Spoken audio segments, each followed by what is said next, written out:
Lost and Found by Robert E. Kearns. In Ireland, Liam Dunne comes across what might be a flying saucer, but certain people don't want him to remember what he saw, and Liam finds himself not remembering anything and missing that period of time. In Washington, D.C., Lester Stevens has come back to his old boss, telling him he doesn't have any memory of his time of accepting a secret position inside the Pentagon. Both men's worlds collide, and they begin to suffer from bad dreams. Both men work to find out what happened to them and what they saw. Review. Another indie pub here.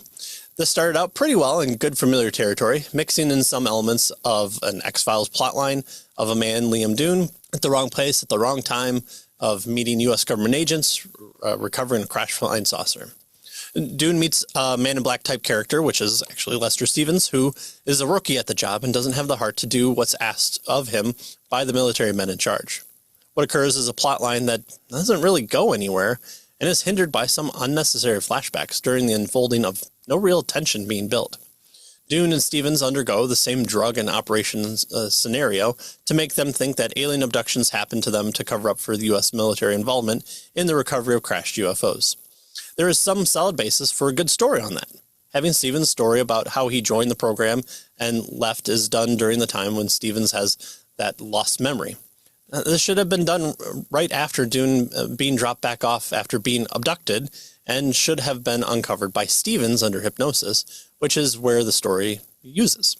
With this going back and forth between his story and we kind of already know just with more detail about what's really happening under the Pentagon, and him trying to figure out what is happening to him, doesn't really make any sense.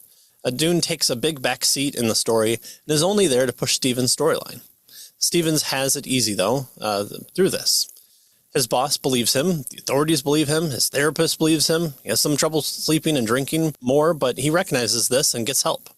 There are a couple of interesting investigation moments, but he quickly takes a back seat for the inspecting authorities to take over. He's in the military, but doesn't act like it, and all he's really threatened with is some violation of an NDA disclosure agreement he doesn't remember signing. Not really the big, scary secret organization keeping the largest findings in human history under wraps for the past 70 years. The ending is pretty blasé. It takes the safe ending, and there's kind of a stupid scene with an alien with a knife to take care of a person who screwed up. It's all just a kind of jumbled mess and deflated in any tension or imagination. Final grade, D.